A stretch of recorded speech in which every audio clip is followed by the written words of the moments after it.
으로 세 번째 강의 시간 갖도록 하겠습니다. 자, 저희가 첫 번째는 교회의 태동, 두 번째 역시 교회의 태동에 대해서 1장, 2장 을 통해서 살펴봤습니다. 이제 이번 시간은 교회 성장입니다. 그렇게 시작했던 이 초대교회가 이제 성장하는 그런 내용인데요. 이제부터는 좀 내용이 많아진 게 아니라 앞 시간까지는 한 시간 한 장씩 다뤘지만 이제는 좀 더 많은 내용을 다뤄야 됩니다. 그래서 이 시간에는 사도행전 3장, 4장의 내용을 가지고 이제 앞으로 이어지는 시간은 이제 조금씩 더 많아질 수 있는데 이제 그 부분 착안하셔서요. 자, 이 초대교회가 어떻게 성장을 하게 되는지 그 성장 과정들 함께 살펴보도록 하겠습니다. 자, 사도행전 3장을 보겠습니다. 사도행전 3장 1절.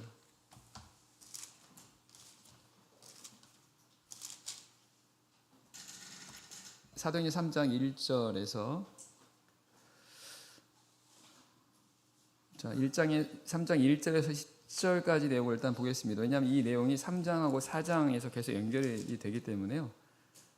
그 사건에 대해서 알아야 되겠습니다. 3장 1절에서 10절 말씀 같이 읽어보겠습니다. 시작. 제9시 기도 시간에 베드로와 요한이 성전에 올라갈새 나면서 앉은뱅이 된 자를 사람들이 메고 오니 이는 성전에 들어가는 사람들에게 구걸하기 위하여 날마다 미문이라는 성전 문에 두는 자라. 그가 베드로와 요한이 성전에 들어가려 함을 보고 구걸하거늘 베드로가 요한으로 더불어 주목하여 가로되 우리를 보라 하니 그가 저희에게 무엇을 얻을까 하여 바라보거늘 베드로가 가로되 은과 금은 내게 없거니와 내게 있는 것으로 내게 주노니 곧 나사렛 예수 그리스도 이름으로 걸으라 하고 오른손을 잡아 일으키니 발과 발목이 곧 힘을 얻고 뛰어서서 걸으며 그들과 함께 성전으로 들어가면서 걷기도 하고 뛰기도 하며 하나님을 찬미하니 모든 백성이 그 걷는 것과 및 하나님을 찬미함을 보고 그 본래 성전 미문에 앉아 구걸하던 사람인 줄 알고 그의 당한 일을 인하여 심히 기이 여기며 놀라니라. 아멘. 자, 여기 이 사건은 성전 앞에 앉아있던 안진뱅이, 나면서부터 안진뱅이 된 사람이 있습니다. 이 사람의 나이가 40여 세, 40세로 한다면 40년 동안 안진뱅이 했던 사람이었다는 걸 알 수 있죠. 그 사람이 예수님의 은혜를 통해서 고침받는 그런 내용입니다. 그리고 이 사건을 통해서 더 많은 사람들이 믿게 되고 또 교회가 이제 성장하는 또 그런 또 계기가 되는데요. 일단 그 내용을 좀 보도록 하겠습니다. 1절에 보게 되면 제9시 기도 시간에 베드로와 요한이 성전에 올라갈새라고 성경을 이렇게 시작합니다. 이 남에서부터 안전뱅이 된 사람이 치유받았던 이 사건은 베드로와 요한이 성전에 올라가는 그런 과정에 있을 때 일어난 일임을 알게 됩니다. 그럼 베드로와 요한이 왜 성전에 올라가느냐? 기도 시간이 있다는 겁니다. 제9시 기도 시간에. 자, 우리는 뒤의 내용에서 이 베드로와 요한이 예수 그리스도의 그런 능력으로 이 안진뱅이를 이렇게 세우는 걸 보게 됩니다. 그런데 성경은 이들이 제9시 기도 시간이라고 하는 정해진 기도 시간이 있었다라는 것을 알게 됩니다.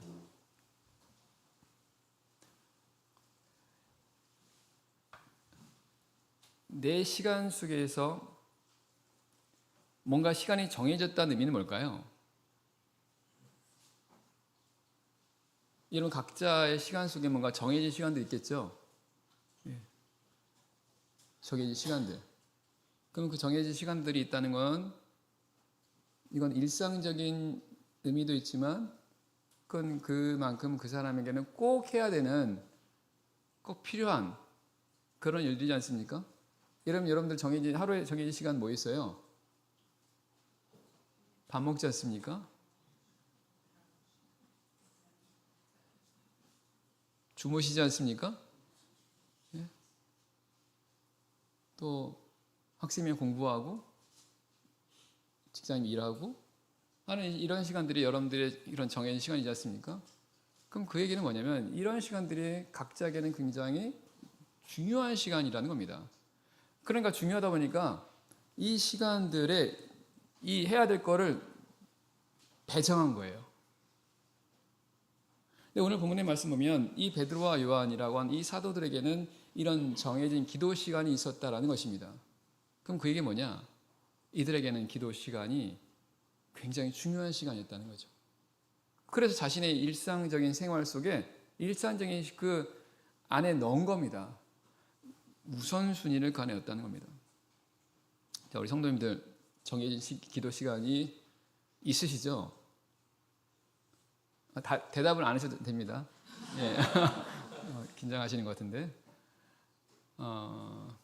만약에 내 시간 속에서 뭔가 기도 시간이 정해져 있다라는 것은 그건 그만큼 그분에게 있어서 기도 시간이 되게 중요하게 여겨진 시간이라는 것입니다. 그리고 그걸 계속 일상적으로 하고 있다는 그런 의미가 되는 거죠. 바꿔 말하면 내 시간 속에서 그런 기도 시간이 정해져 있지 않다는 건 그 반대의 의미가 된다는 것입니다. 문제는 내 기도 시간을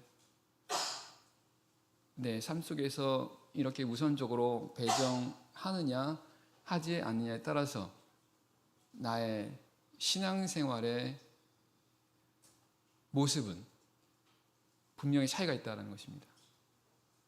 즉 얼마만큼 내가 능력 있는 그런 삶을 살아가느냐 살아가지 못하느냐가 바로 이 기도 시간을 통해서 좌우가 된다는 사실. 기도가 중요하지 않다고 생각하는 사람 아무도 없습니다. 문제는 과연 그럼 내가 그렇게 생각하는 그 기도 시간을 정말 내 시간 속에 넣느냐, 내 시간 속에 배정하느냐. 그래서 우선 다른 것들보다도 먼저 우선적으로 이걸 하느냐. 그 차이가 있습니다. 내가 안 해도 안 할 수 있습니다. 하지만 그렇게 됐을 때 분명히 내 삶 속에 그런 생명력 있는, 왜냐하면 기도를 통해서 하나님의 능력이 함께 하지 않습니까? 오늘 본문에서 베드로와 요한이 그런 예수 그리스도의 능력을 힘입은 것은 그냥 된 게 아니라 그들에게 바로 이와 같은 그런 기도 시간들이 정해진 기도 시간들이 있었고 그건 그만큼 그들이 기도하는 것을 중요하게 우선해서 했기 때문이라고 봐야 한다는 거죠. 바라옵기는 우리 성도님들도 각자 시간 속에 기도하신 정해진 그런 기도 시간이 있기를 바랍니다. 물론 그렇게 하면요, 내가 기도 시간이 정해지면 다른 것들이 이제 상대적으로 밀리는 거죠. 하지만 그렇게 해서 내가 뭔가 손해를 보는 것처럼 보이지만 사실은 하나님께서 나와 더 함께 하신 이런 삶으로 살아갈 수 있습니다.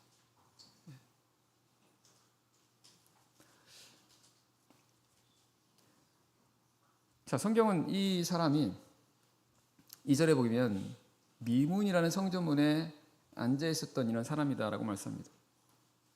미문이라는 뜻이 뭡니까? 아름다운 문이에요. 자, 성전에 어떤 문이 있는데 아름다운 문. 물론 모르겠습니다. 그 문이 얼마나 아름다워서 이런 아름다운 문이라고 했는지 모르겠지만 아무튼 그런 미문이라고 하는 곳. 근데 그 앞에 나면서 앉은 맹이 된 자가 구걸하고 있다는 것입니다. 어떻게 보면 굉장히 모순된 모습이죠. 아름다운 곳 앞에 나면서 앉은 맹이 된 사람이라고 한다면 이 사람이 어떤 그런 모습이 얼마나 아름답지 못했을까요? 그죠? 굉장히 뭔가 좀 모순된 그런 모습이라는 겁니다. 어쩌면 세상이라고 하는 이곳이 바로 이런 모습일 수 있겠다라는 생각을 가져보게 됩니다. 어떻게 보면 되게 아름다워 보입니다. 아름다워 보여요. 높은 곳에 올라가서 이 도시의 밤에 이런 모습 보면 어떤 생각을 하십니까? 되게 아름답다 생각하지 않습니까? 정말 아름다워요. 근데 내려가서 정말 가까이서 보면 어떻습니까? 그 환상은 금방 깨집니다. 절대 아름답지 않습니다. 온갖 지저분한 것들, 그리고 추한 모습들, 이제 태반인 거죠. 결국 세상의 모습이 바로 그렇다라는 것을 우리는 알 수 있다는 것입니다. 우리가 언뜻 보면 세상이라고 하는 것이 아름다워 보일지 모르지만, 그래서 많은 사람들이 어떤 그 세상의 것을, 그 세상을 추구하는지도 모르겠습니다만, 하지만 우리가 이걸 좀 더 분명하게 안다고 한다면 절대 이 세상, 우리가 추구할 만한 세상이 그런 곳이 못 된다는 것입니다. 왜냐하면 너무나 추하거든요. 너무나 악합니다. 그럼 왜 그걸 못 보는 걸까요? 영적인 눈이 흐리기 때문에 그렇다는 겁니다.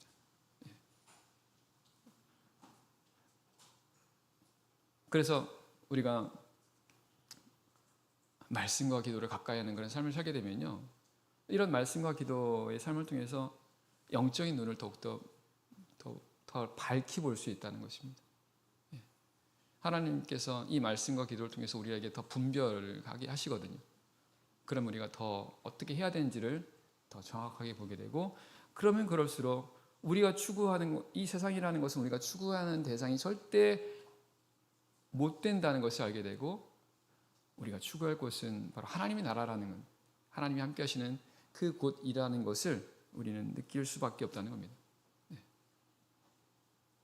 그래서 우리가 세상의 삶을 살아갈 때 이런 말씀과 기도를 가까이 하는 그런 삶을 살아야지, 그렇지 않으면 우리 영적인 눈은 더욱 어두워지게 돼서 불나방 같은 그런 삶을 살아가게 됩니다. 6절입니다.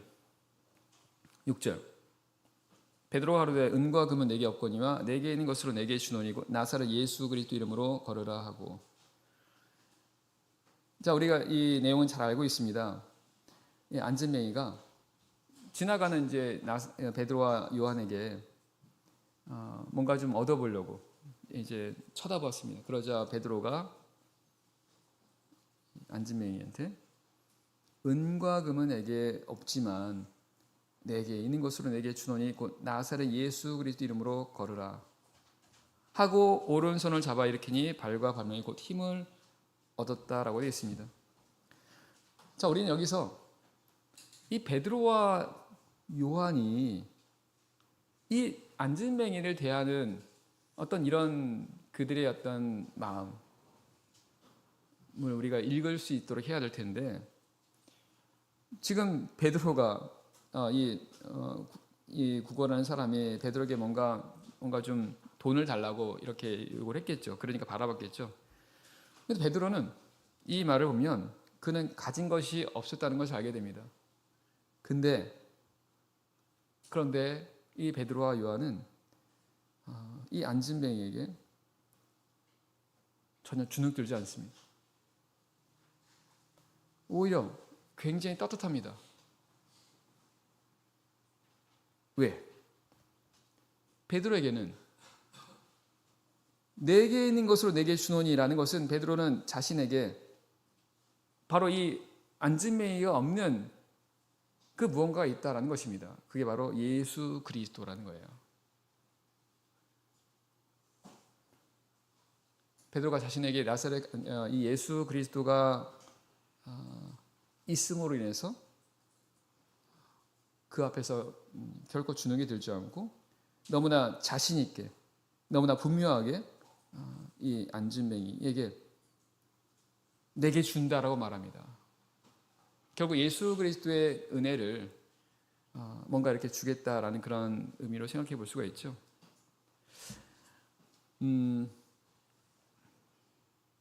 우리 성도님들이 세상에 살아가는 동안에 어쩌면 우리가 이 베드로와 요한처럼 이럴 수 있습니다. 나한테 가진 게 별로 없어요.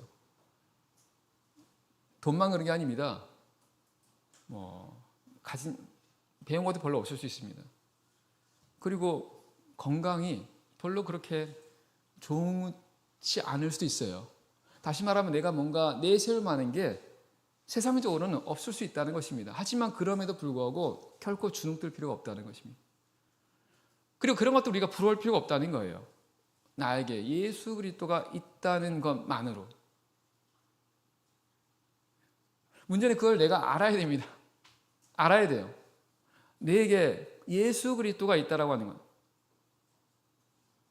이것이 얼마나 귀한 것이고 이것이 얼마나 나에게 소중한 것인가라는 것을 우리가 안다면, 그러면 우리가 세상에 살아가면서 정말 주눅들지 않고 다른 것들 부러워하지 않고 떳떳하게 자신 있게 행복하게 살아갈 수 있다는 것입니다. 우리가 기억해야 될 것은요, 우리 성도들은 세상의 누구보다도 행복한 사람들입니다. 믿으십니까? 목소리가 천천해요. 예. 성경은 말합니다. 너희는 행복자로다 라고 말씀합니다. 너희는 행복자라는 겁니다. 왜요? 우리에게는 하나님이 계시니까요. 모든 것을 가진 하나님께서 우리와 함께 계시다는 겁니다. 성경은 그런데 너희가 무엇이 부족하냐라는 겁니다. 물론 내가 지금 당장에 가진 것은 없을 수 있어요. 하지만 이거는 우리가 지금 잠깐 못 가진 겁니다. 그게 뭐냐? 하나님께서 나와 함께 하신다고 한다면 우리는 얼마든지 하나님께로부터 이런 것들 공급받을 수 있다는 겁니다. 하나님 다 갖고 계시니까. 물론 하나님께서 하나님의 뜻에 따라서 우리의 유익한 정도에 따라서 우리에게 베풀어 주시죠. 근데 그것도 하나님께서 우리를 위해서 그렇게 하시는 겁니다. 분명한 사실은 하나님께서 나와 함께 한다는 이 사실만으로 우리는 더 이상 부족한 사람이 아니라는 거예요. 행복한 사람이라는 겁니다. 그럼에도 불구하고 많은 적지 않은 성도들이 내가 이런 믿음을 가지고 있음에도 불구하고 세상에서 행복한 삶을 살아가지 못하는 그런 삶을 살아가고 있다는 사실입니다.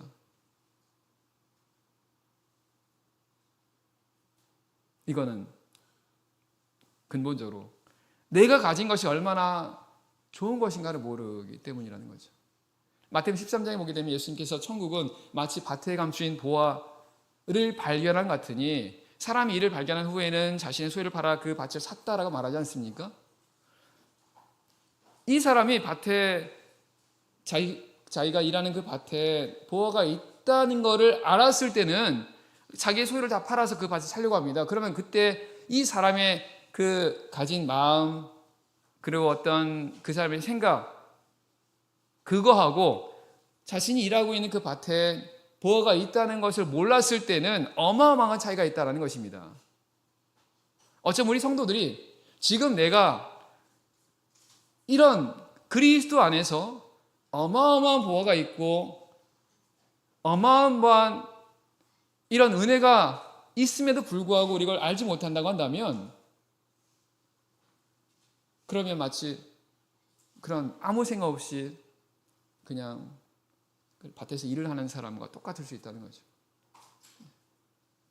별로 기쁘지도 않고 그렇다 소망이 있는 것도 아니고.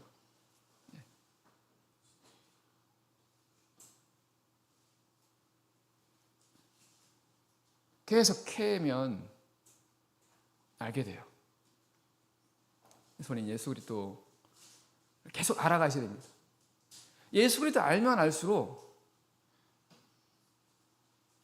하나님의 은혜를 더 많이 알게 되는 거죠. 그래서 여기 보니까 이렇게 써있네요. 에베소 4장 15절 말씀. 범사에 그에까지 자랄지라 그는 머리니 곧 그리스도. 예수님께 자라가라는 그런 말씀입니다. 그만큼 예수님을 많이 알아가라는 겁니다. 예수님을 알면 알수록 그런 평안과 은혜가 우리에게 더해지니까요. 결국 예수님을 안다는 건 뭡니까? 하나님 말씀을 아는 거예요. 하나님 말씀 우리가 알면 알수록 깨닫게 되면 깨달을수록 어마어마한 보화가 그리스도 안에 있다는 것을 알게 됩니다. 그러면 반드시 여러분 인생이 변합니다. 저도 그랬거든요.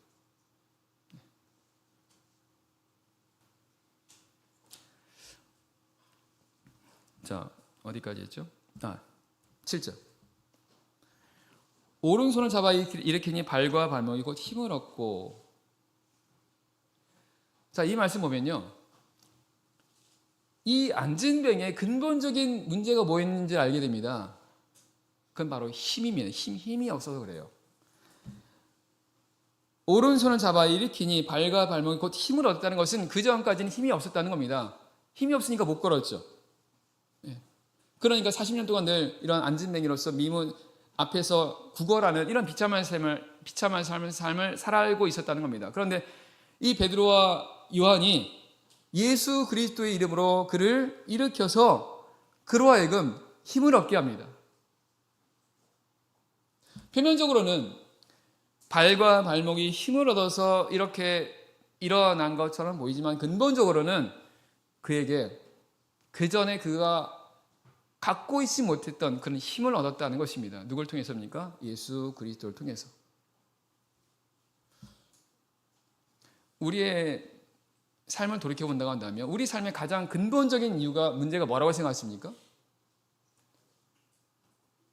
우리 성도님들이 힘들어하고 그리고 고통을 느끼고 문제를 여기고 하는 그 근본적인 이유는 다 무엇과 연관이, 아니 무엇 때문에 생기는 문제라고 생각합니까?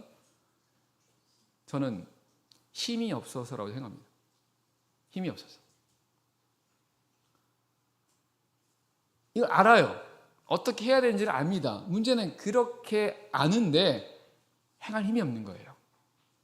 안진뱅이가 자리에서 일어나서 걸으면 된다는 걸 몰랐을까요? 모르겠네요. 이 사람은 나면서부터 안진뱅이였으니까 그럴 수도 있겠네요. 한 번도 그런 경험을 못했으니까. 어쨌든 우리는 거의 모든 경우에 있어서 우리가 어떻게 해야 되는지를 알고 있어요. 문제는 그걸 행할 힘이 없다는 것입니다. 행할 힘이. 죄도 그러지 않습니까? 죄. 내가 어떻게 해야 되는지 내가 아는데 막상 그걸 하려다 보니까 안 되는 겁니다. 예수님께서 말씀하십니다. 마음은 원이로되 육신이 약하도다. 결국 약해서라는 겁니다. 약해서. 예전에 행복전도사라고 불렸던 사람이 있습니다. 최윤희라는 사람이, 이 사람은 이미 고인이 됐습니다. 예전에 아침마당이라는 프로에 나와서 사람들에게 행복을 전하는, 그래서 이 사람의 별명은 행복전도사였습니다. 어떤 거였냐면 그런 겁니다. 살면서 여러 가지 어려움을 당하고 그 다음에 어떤 문제를 당하게 될 겁니다. 근데 그런 가운데서 이거를 나쁘게만 생각하지 마시고 이거를 긍정적으로 생각하시고 그거를 잘 인내하시면 됩니다. 이렇게 여러 가지 어떤 어떤 예화나 이런 걸 통해서 이제 사람들에게 그렇게 알렸습니다. 많은 사람들이 그 얘기를 듣고, 그 강의를 듣고 막 힘을 얻었다고 하기도 하고, 그리고 뭔가 소망을 가졌다고 하기도 하고, 그러던 차에 이 사람이 스스로 목숨을 끊습니다. 왜냐하면 지병이 있었거든요. 결국은 그렇게 전했던, 그렇게 강의했던 그 사람조차도 그런 상황이 되니까 그걸 이기지 못한 거예요. 몰라서가 아니라는 겁니다. 결국은 힘의 문제예요. 힘. 다시 말하면 우리가 예수님을 믿는다는 것, 그리고 예수 그리스도의 복음이다라고 하는 것은 결국 그 예수 그리스도를 통해서 우리가 힘을 얻는다라는 것입니다. 힘. 그래서 내 힘으로 하지 못했던 이런 부분들을 예수 그리스도를 힘입어서 할 수 있게 된다는 것입니다. 빌보 4장 13절 말씀, 내게 능력 주시는 자 안에서 내가 모든 것을 할 수 있느니라. 내게 능력 주시는 자를 통해서 내가 모든 것을 할 수 있다. 물론 그 모든 것이라는 것은 내가 원하는 그걸 다 말하는 게 아니라 하나님의 뜻을 따라 행하는 그걸 말하는 거죠.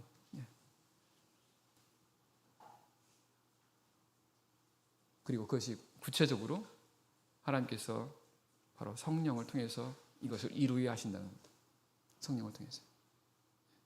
그래서 에스겔 37장에 보면 그 내용을 잘 알고 있지 않습니까? 에스겔 37장 보면 골짜기에 마른 뼈들이 수북하게 있습니다. 마른 뼈들이 수북하게 있습니다.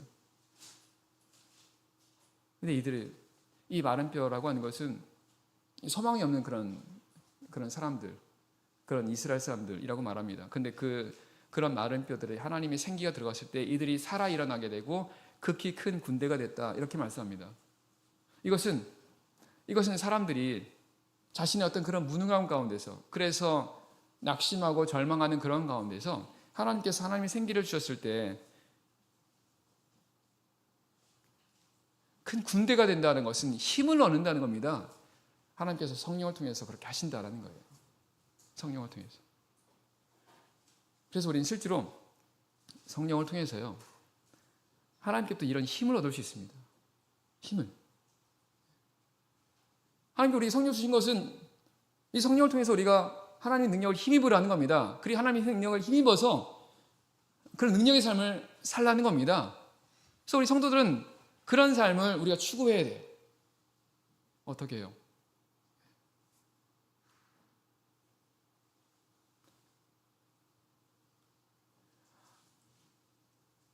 기도하셔야 됩니다. 기도하셔야 돼요.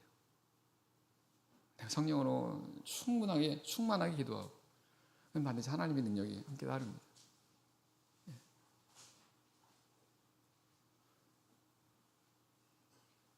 그러면 내가 아무리 힘든 가운데 있다 하더라도요, 이기게 하십니다. 성경은 넉넉히 이기게 하신다고 말씀하세요. 넉넉하게. 그래서 뭔가 내가 낙심하려고 할 때, 뭔가 절망하려고 할 때, 뭔가 어떤 삶의 소망을 뭔가 내가 느끼지 못할 그때가 됩니다. 그렇게 느끼시면요, 딴 거 생각하지 마세요. 기도하세요. 물론 내가 평상시 때 내가 해야 되는 건 하나님 말씀을 따라 내가 순종하려 힘을 써야 됩니다. 하나님 말씀대로 순종하도록 힘을 쓸 때 하나님께 도와주세요. 예. 그래서 우리는 부지런히 그런 평상시에 하나님 말씀을 따라서 행하도록 하셔야 됩니다. 내가 힘들 때도 하나님 말씀을 따라 행하셔야 됩니다. 항상 기뻐하라, 쉬지 말고 기도하라, 범사에 감사하라, 이는 그리스도 예수 안에서 너희를 향하신 하나님의 뜻이다, 이런 말씀을 잘 알고 있지 않습니까? 하나님 우리가 범사에 감사하라고 말씀합니다. 항상 기뻐하라고 말씀하십니다. 그래서 우리가 그런 삶을 살도록 힘을 쓰셔야 돼요. 노력하시는 겁니다. 그리고 실제로 그런 가운데서 이렇게 하나님께서 도우셔서 그런 삶을 살아갈 수 있게 하십니다. 그런데 어떤 경우는요, 내 의지로, 내 믿음으로 안 되는 상황이 생겨요.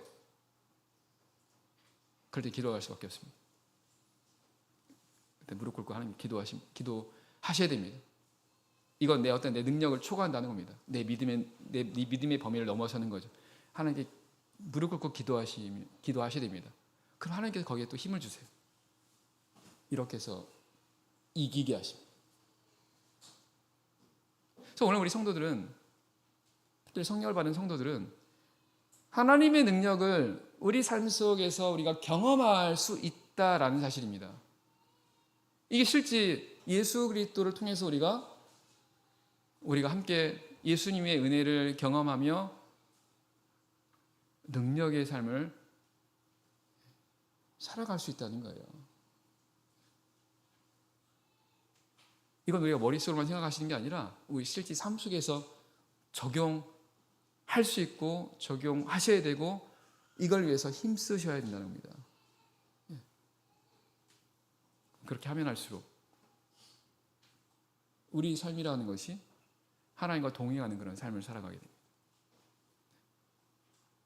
하나님이 함께 하신다고 한다면 그럼 사실은 아무 두려울 게 없는 거죠.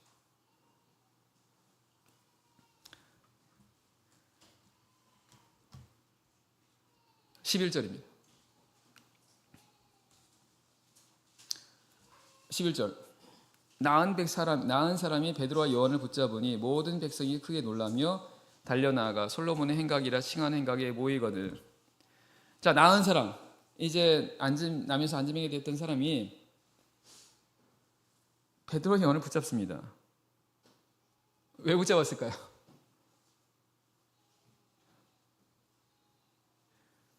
이 나은 사람이 있어서 베드로와 요한은요, 생명이에요, 생명. 왜냐하면 이 사람은 40년 동안 정말 비참한 삶을 살았습니다. 생각해 보세요. 40년 동안 날마다 할 수 있는 거는 구걸하는 삶밖에 없습니다. 그런데 이 베드로와 요한을 통해서 이런 예수님의 능력을 힘입고 그래서 이제 걷게 되었고 정상적인 삶을 살아가게 되었다라는 것은 이 나은 사람에게 있어서는요, 다시는 그거를 놓고 싶지 않은 그런 모습이겠죠. 그래서 베드로 요한을 붙잡은 겁니다.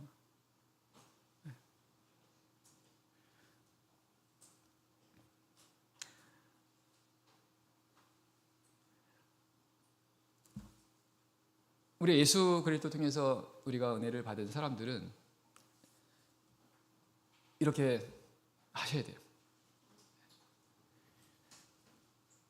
히브리 3장 14절 말씀, 우리가 시작할 때 확실한 것을 끝까지 견고히 잡으면 그리스도와 함께 참여한 자가 되리라.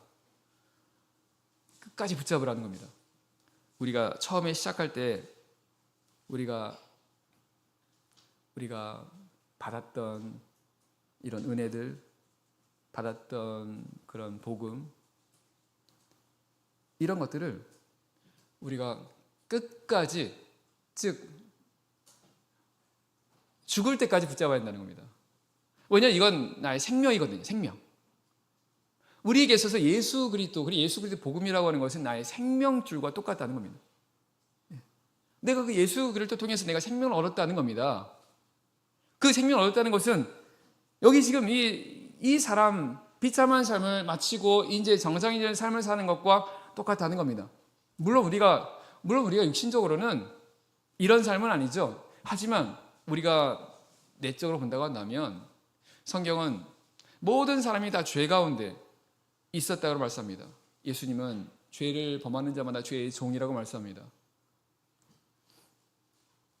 죄의 종이라고 하는 것은요, 내 의지와 상관없이 죄가 시킨 대로 하는 겁니다.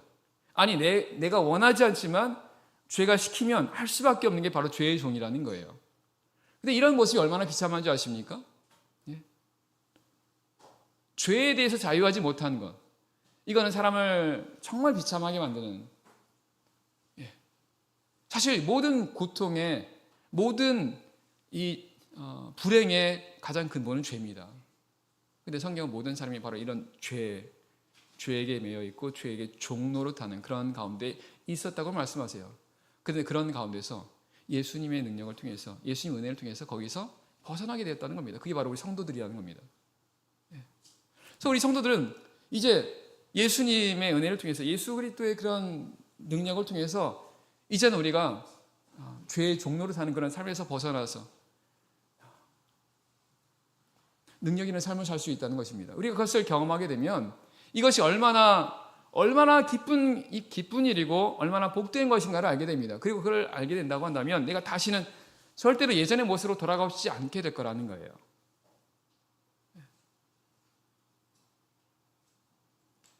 그러려면 내가 받은 은혜를 끝까지 붙잡고 있어야 됩니다.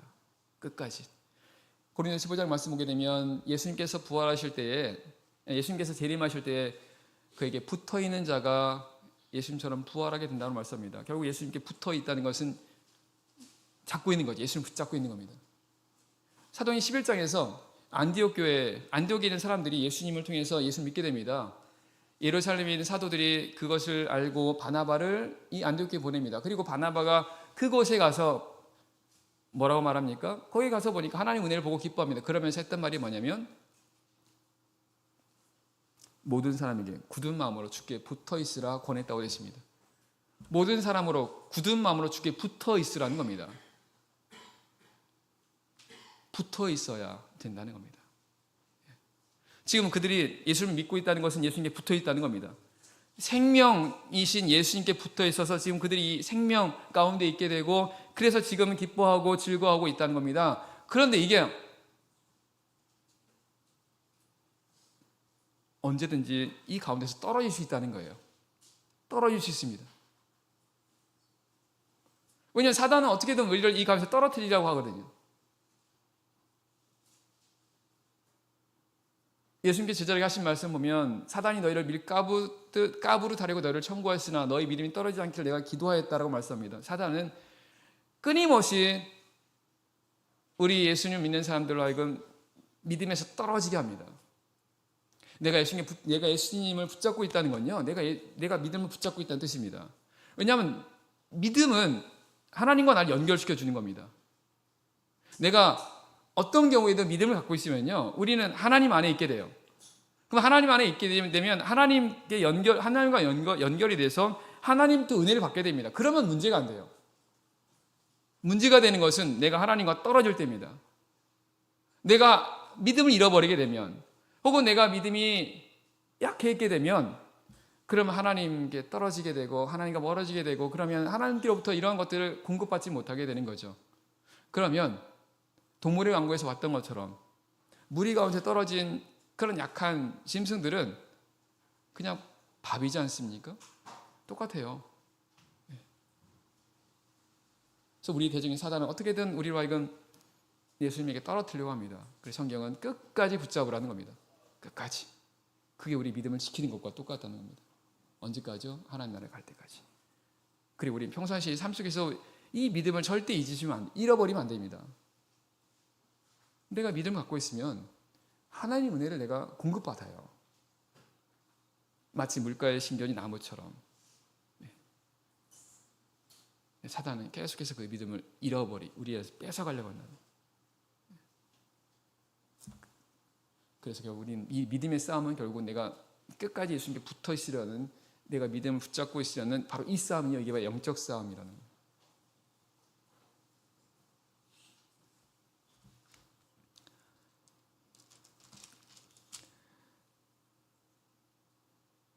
(10분) 남았습니다. 4장. 자, 그러면은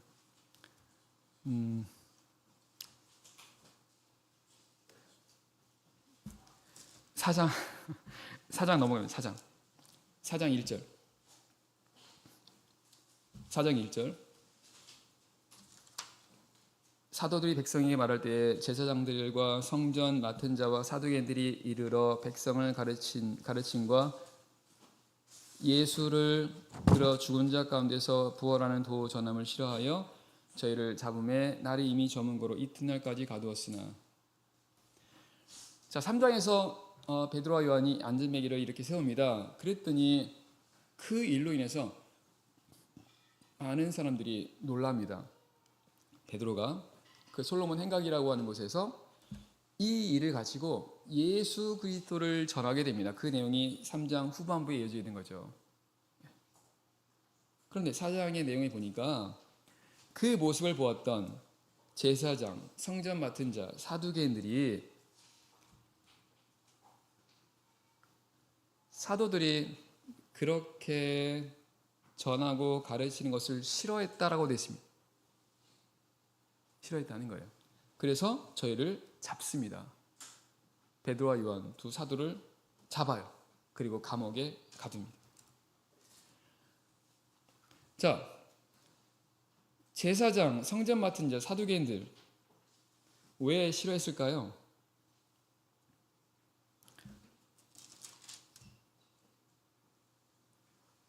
(5장 17절) 보면요, 대제사장과 그와 함께 있는 사람, 즉 사두개인과 당파가 다 마음에 시기가 가득하여 사도들을 잡아다가 옥에 가두었더니 라고 했습니다. 성경은 그들이 시기해서 이들을 잡아 가두었다라고 말씀합니다. 시기했다는 겁니다. 이거 왜 시기했을까요? 이 사람들은 종교 지도자들입니다. 근데 종교 지도자들 전에 이런 백성들로부터 뭔가 어떤 영향력을 갖고 있었던 사람입니다. 그런데 이 예수님의 사도들을 통해서 그가 전하는 예수 그리스도와 그의 복음을 통해서 많은 사람들이 그거에 관심을 갖고 그걸 들으려고 하니까 그게 싫은 거예요.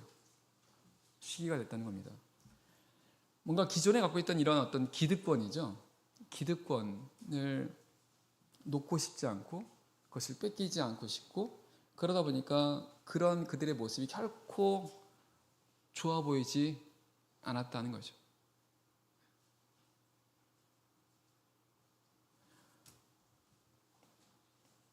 오늘날에도 똑같더라고요. 오늘날에도.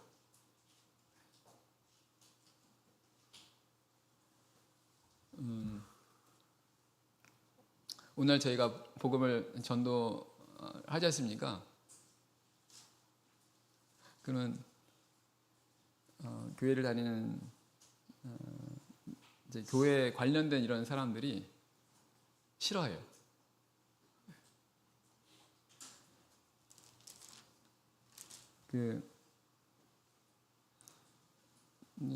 이제 수원교회도 이제 전도 활동을 열심히 이제 하시겠지만, 이제 저희 안양교회도 이제 전도 활동을 이렇게 하고 있습니다.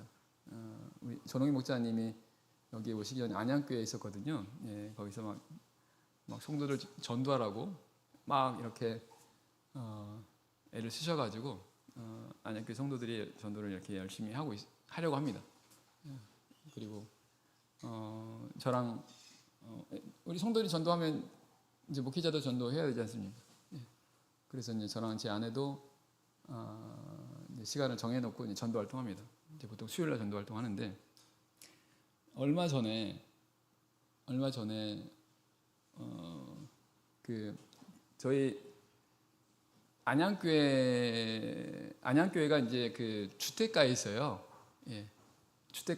상가. 예, 주택가랑 상가가 같이 있는 그런 곳이 있는데, 이게 4시 반까지인가요? 그렇습니다. 예. 이제 수요일날 이제 저희가 전도 활동을 이제 하면서 딱히 어딜 정해놓고 하는 게 아니라, 이제 전도 물품 가지고, 이제 가면서 이제 사람들 만나게 되면 이제 전하는 그런 방식으로 전도 활동을 하는데, 보니까 그 교회 뒤편에 그 아는 분을 만났습니다. 이제 이분이 그 저희가 이제 교회가 있는 곳이 석수동이거든요. 석수동에 있는데 거기 이제 장로교회 큰 게 있습니다. 거기를 다니는 분이세요. 예. 그런데 저희 교회 자매님께서 이제 이분을 이제 접촉을 하고 이분을 전도하려고 이제 가끔 저희 교회 데리고 오셨어요. 저도 이제 그분을 잘 알고 있거든요. 그래서 이분이 이제 교회 오시면 그러면 이제 저희가 이제 저희에게 진리의 말씀을 전하게 됩니다. 그럼 이분이 이제 평소에 그 말씀을 좀 사모하는 편이세요. 예, 그리고 좀 잘 이해도 하시는 편인 거고. 다만 이제 그 다니는 그런 교회를 다니시고 있고, 저희는 그냥 가끔 한 번씩 오는 그런 상황인지라 어쨌든 그분도 저희 전도 대상자거든요. 그래서 그분을 만났습니다. 예, 그래가지고 이제 그분하고 앉아서 이런저런 얘기하고 다시 한번 우리 진리의 말씀을 전했습니다. 근데 마침 이제 어떤 작은 차가 골목으로 들어오더라고요. 그랬더니 그분이 저한테 빨리 가시라는 겁니다. 왜 그런가 싶었다 보니까 그분이 다니는 교회 전도사라는 분이에요. 예. 그러니 딱 내리더니 바로 저희 바로 앞에서 내리더니 저한테 딱 오더니 정중하게 말씀드리는데 우리 교회 교인분한테 전도하지 말라는 겁니다.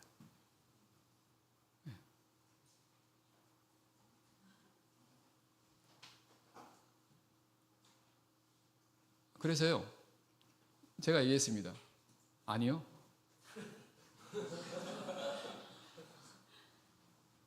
왜냐하면 저희는 하나님의 말씀을 전해야 되고 또 진리 말씀을 전할 책임이 있지 않습니까? 그렇게 얘기했습니다. 저희는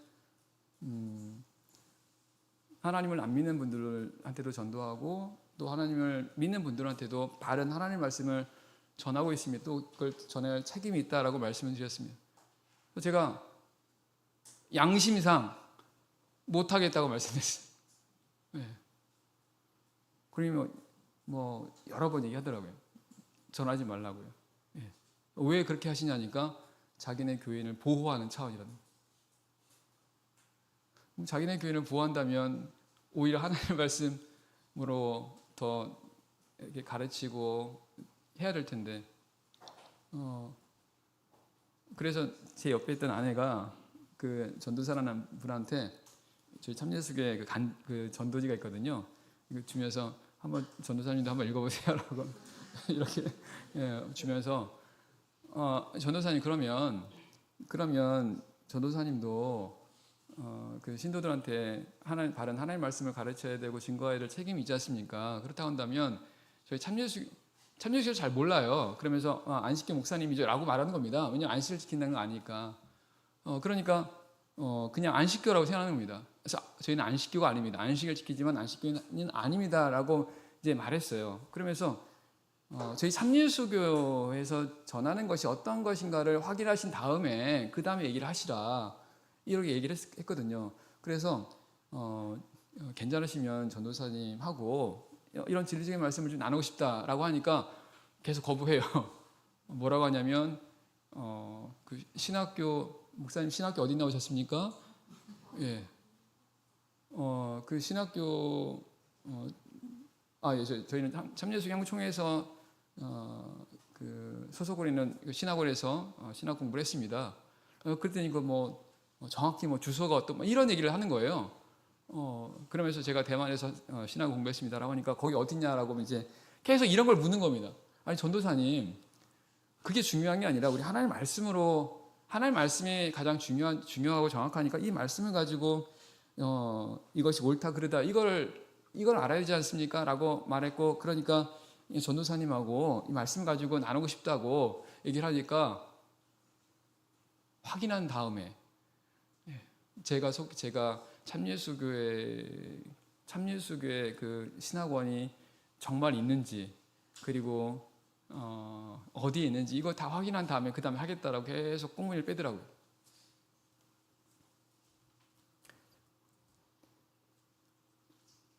사장 18절 사장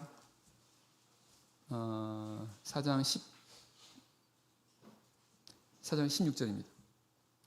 사장 16절 이 사람들을 어떻게 할꼬 저희로 인하여 유명한 표적 나타난 것이 예루살렘에 사는 모든 사람에게 알려졌으니 우리도 부인할 수 없는지라 이것이 민간에 더 퍼지지 못하게 저희를 위협하여 이후에는 이 이름으로 아무 사람에게도 말하지 말게 하자 하고 그들을 불러 경계하여 도무지 예수 이름으로 말하지도 말고 가르치지도 말라 하니 베드로와 요한이 대답하여 가로되 하나님의 앞에서 너희 말 듣는 것이 하나님 말씀 듣는 것보다 옳은가 판단하라. 우리는 보고 들은 것을 말하지 아니할 수 없다 하니. 제 아내가 나중에 이 말씀이 생각났다고 하더라고요. 이 말씀이.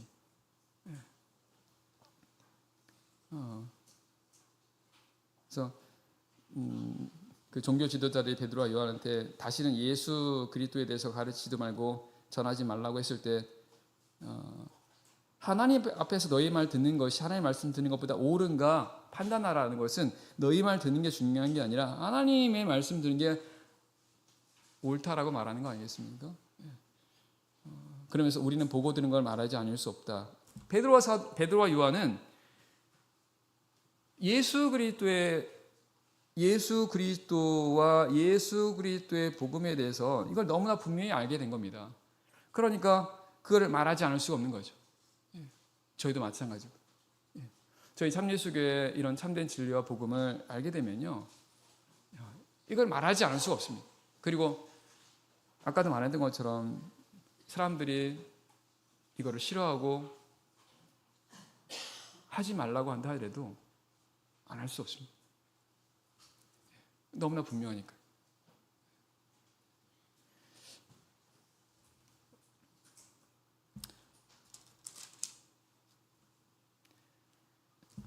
사장 29절입니다. 4장 29절.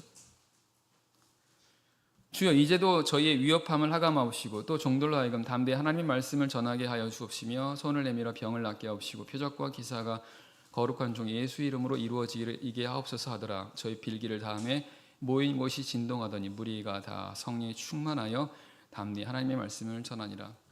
성경은 그렇게 이제 사도들이 그런 위협을 받았을 때, 그럴 때 그들이 하나님 앞에 기도했다 그러십니다. 그리고 기도하면서 저희 위협함을 하감이라는 것은 하나님께서 이렇게 살펴봐 주시라는 그런 의미가 되는 거죠. 그러면서 말합니다. 종들로 하여금 담대히 하나님의 말씀을 전하게 하여 주옵시며.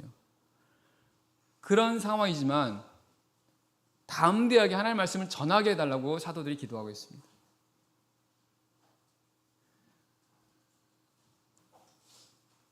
오늘 우리가 해야 되는 그런 기도의 모습입니다. 이 하나님의 말씀, 복음을 전하게 되면 사단이 싫어요. 사단이. 당연히 싫죠.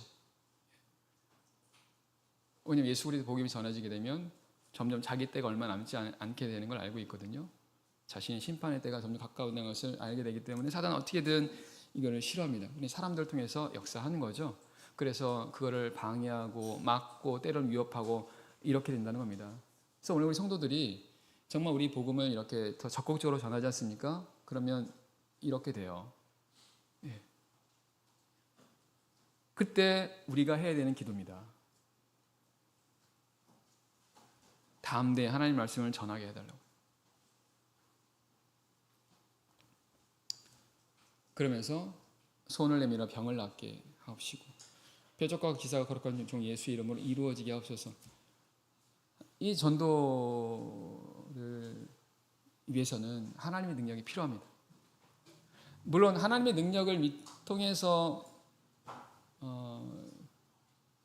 하나님의 능력을 통해서 믿음을 갖게 되고 그런 믿음이 온전한 믿음이 아닌 것은 우리가 알고 있습니다.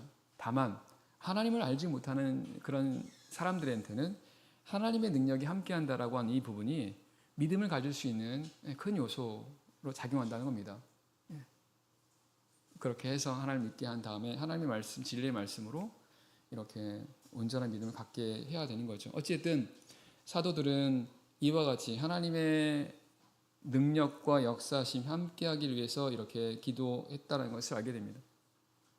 말씀드렸던 것처럼 이러한 기도는 사도교회뿐 아니라 오늘날 하나님께서 이 사도교회의 사명을 감당하도록 세우신 참교회 성도들이 구해야 되는 그런 기도이기도 하다라는 것입니다. 담대히 하나님의 말씀을 전하게 해주시고 하나님의 능력과 역사가 나타나게 해달라고. 그렇게 했을 때 빌기를 다음에 모인 것이 진동하더니 우리가 다 성령이 충만하여 담대히 하나님의 말씀을 전하니라.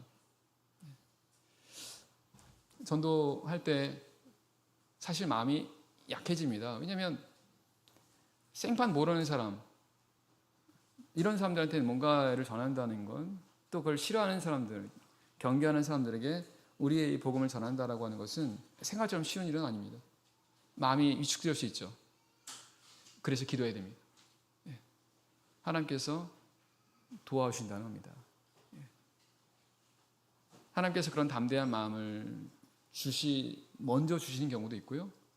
어떤 경우는 내가 그 말씀에 순종해서 하나님께서 담대한 우리 도와주신다는 그런 믿음을 갖고 행하다 보면 그 가운데 하나님께서 담대한 마음을 주시는 경우도 있습니다. 어쨌든 둘 다 필요한 건 기도입니다. 이렇게 해서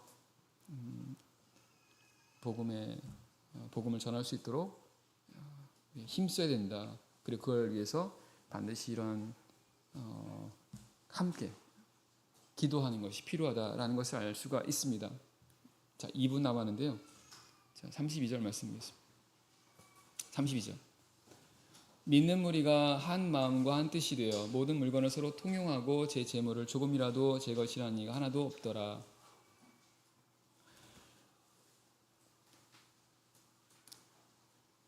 사도와 교회가 이렇게 이 일을 힘썼을 때, 즉 복음을 전하는 그 일을 힘썼을 때 나타나는 은혜 가운데 하나가 그들이 한 마음과 한 뜻이 되었다라는 것입니다. 왜냐하면요, 우리가 복음을 전하는 일을 위해서 힘쓰고 그걸 위해서 우리가 성령의 능력을 힘입는 그런 능력을 힘입기 위해서 기도를 열심히 하지 않습니까? 그럼 성령의 역사거든요. 그럼 성령이 어떻게 역사합니까? 에베소서 3절 말씀 보게 되면 성령의 하나 되게 하신 것 힘써 지키라고 말씀합니다. 성령이 하나 되게 하신다는 거예요. 하나 되게 하십니다. 사람의 마음과 뜻이 하나가 된다는 건 불가능합니다. 부부가 한 마음 한 뜻이 가질 수 있습니까? 불가능합니다. 아무리 나랑 가까운 사람이 하더라도 내 생각과 내 뜻이 하나가 될 수 없어요. 사람마다 각자 생각하는 것, 추구하는 것 다 다릅니다. 그런데 성령이 역사하게 되면 한 마음과 한 뜻을 갖게 하신다는 거예요. 그래서 그 공동체가 가정이든 교회든 그런 공동체가 하나가 되기 위해서는요, 성령이 역사하시게 됩니다. 그럼 성령이 역사하도록 하시게 어떻게 합니까? 하나님 기뻐하신 일을 힘쓰는 겁니다. 그리고 그걸 위해서 기도하시는 겁니다. 그럼 성령 역사하십니다. 그럼 하나 되게 하세요. 결국 가정이든 교회든 하나님을 기쁘시게 하는 그런 삶을 힘쓰게 되면 하나님께서 하나 되게 하는 그런 은혜를 주신다는 겁니다. 하나 되는 거 아까 말씀드린 것처럼 이건 불가능. 이건 기적입니다. 기적. 근데 한 마음과 한 뜻이 되어야 진짜 뭐랄까요? 진짜 말 그대로 진짜 하나가 아니겠습니까? 몸만 같이 있다고 해서 하나가 아니잖아요. 내 마음이, 내 뜻이 하나가 되어야 되는데 그건 하나님의 은혜라는 겁니다. 우리가 하나님을 기쁘시게 하는 그런 일을 힘쓸 때 하나님께서는 이런 은혜를 우리에게 주신다라는 것입니다. 묵도하겠습니다.